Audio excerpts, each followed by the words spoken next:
Does the question, what's for dinner, put you into a complete panic attack? If so, this video is for you. I'm gonna show you guys how to create a delicious steak dinner. Yes, steak, oh, steak dinner. But my big secret is we're starting from frozen.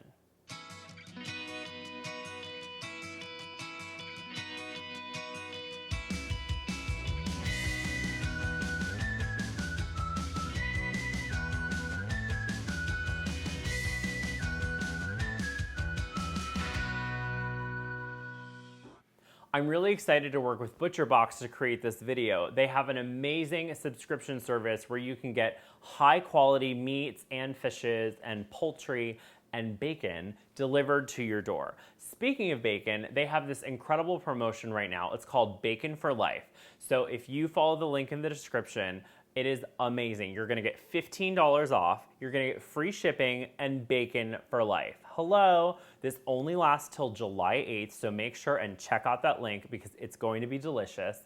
I feel like Oprah. You get bacon, and you get bacon. The dogs are very excited. Well, they're actually asleep, but if they really knew it was bacon, they'd be very excited. Anyway, let's get started with the steak. This is a grass-fed beef strip loin steak from ButcherBox.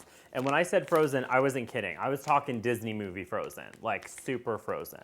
And I just am taking it out of the package. Perfect. All right, first things first, this is very important. You can totally freeze a steak at home, that's no problem.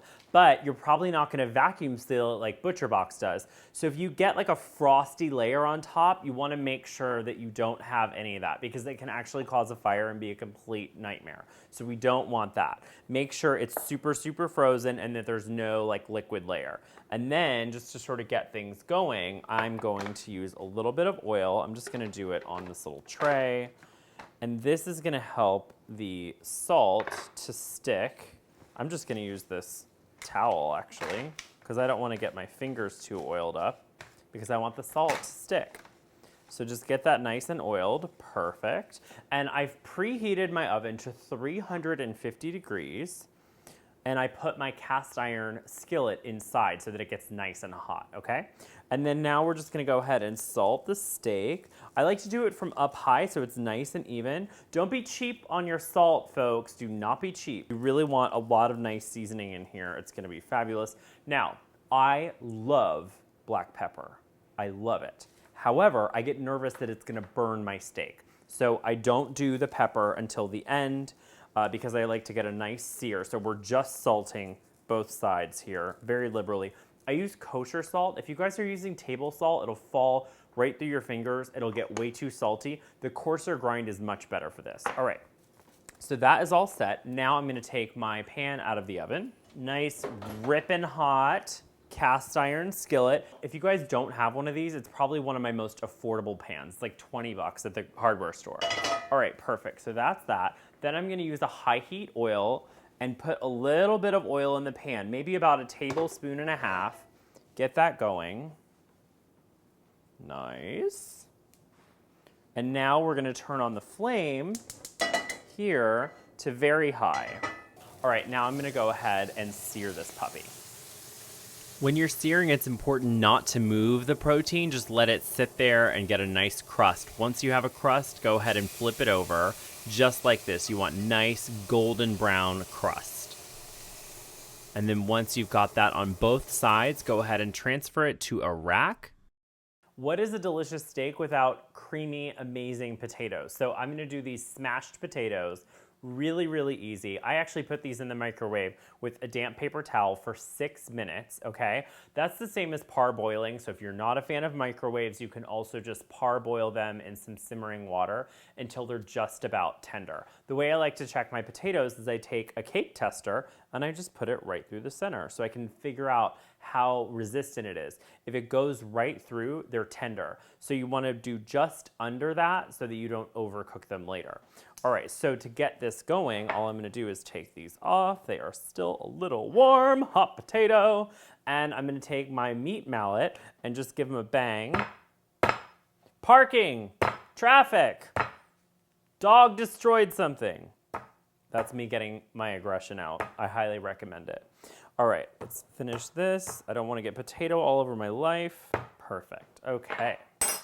Now I'm just gonna put these back on the plate. Actually, let's just get all that water off. We don't want water now because we want to get a nice crispy edge, okay? So now we'll just put these back on, drizzle them with a little bit of olive oil, and then just a little bit of salt and some pepper. And if you're being cute, like I want to be, let's do both sides.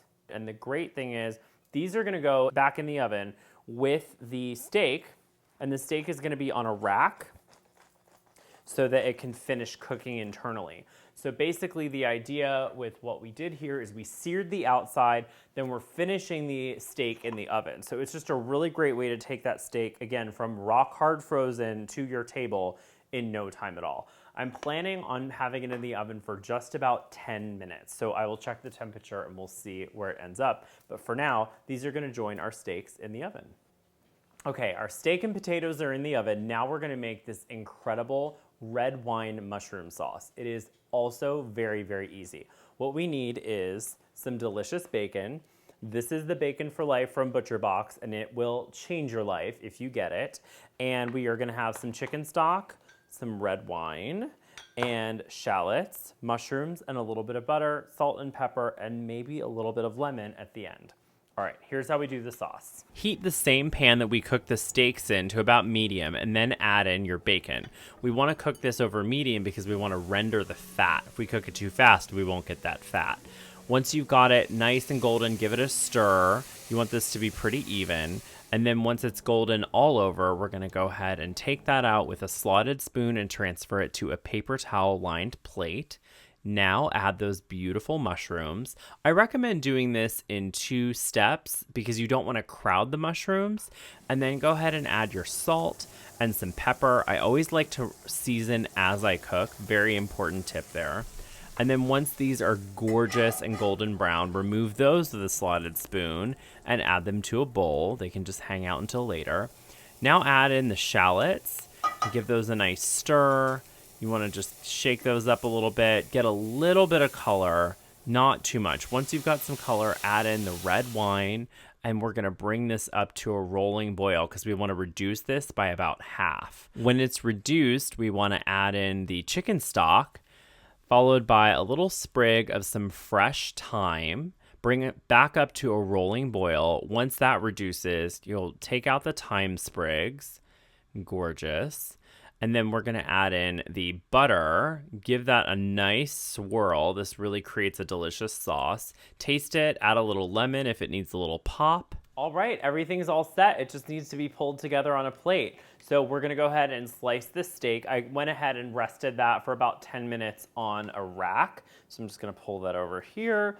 I'm using my slicing knife. It's really long, and what's nice about that is it gives you the opportunity to get a nice clean line. So when I slice it, I'm actually gonna start from one end and go all the way through so I get a nice clean line. Oh my God, that looks gorgeous. And I'm gonna slice this at an angle because I think it looks fancy. So instead of sort of sawing it, you can actually just do it all at once. Oh my gosh, you guys, the steak. I cannot believe that we started this in the freezer, but we did. I was there, and so were you. All right, so our steak looks fantastic. Now I'm gonna grab the plate. I put the plate in the oven, which is a little restaurant trick, because back in the day when I was in culinary school, we learned hot food goes on a hot plate, and this is hot. That's why I have this guy. You don't need to like burn it up, but you want it to be warm. Everything is pretty much done. I'm just gonna go ahead and finish the sauce. So I'm just gonna take our pan. So I'm pouring the sauce right over the mushrooms now. Now I'm just gonna mix that up. Yes. Oh my gosh, mushrooms, red wine, chicken stock, thyme. I'm very excited about this. All right, so that is ready to go. Now we'll just grab our plate. One of our smashed potatoes, which look fantastic, crispy on the outside. They're gonna be like pillows inside. I'm very excited about that. And then we'll do our steak. So I like to slice the steak. It's a great idea if you don't have a ton and you have a lot of people. Or you can just put the steak whole, doesn't matter, whatever works for you. And then on top of that gorgeous steak, I'm gonna do these mushrooms. Put that right in the center so you can see the meat on both sides. I think we should just add a little bit more bacon to the top of this because why not? And then we'll just add some chives for a little something something. When you work with a lot of dark food, you wanna just make sure and garnish it so it doesn't look sad. The last thing I'm gonna do is just add some broccoli that I steamed. Fab. So you've got your greens with your garnish and a little veg. All right, I hope this recipe really helps you calm down when someone says, "What's for dinner?" I'm putting a link in the description for the recipe, and also don't forget about our link to ButcherBox, which is gonna give you 15% off, free shipping, and free bacon for life. I am so in on that, and I cannot wait to see what you guys think. Leave me a comment in the comments section, give me a thumbs up on this video, and I will see you next time. I'm gonna go have some dinner. Bye.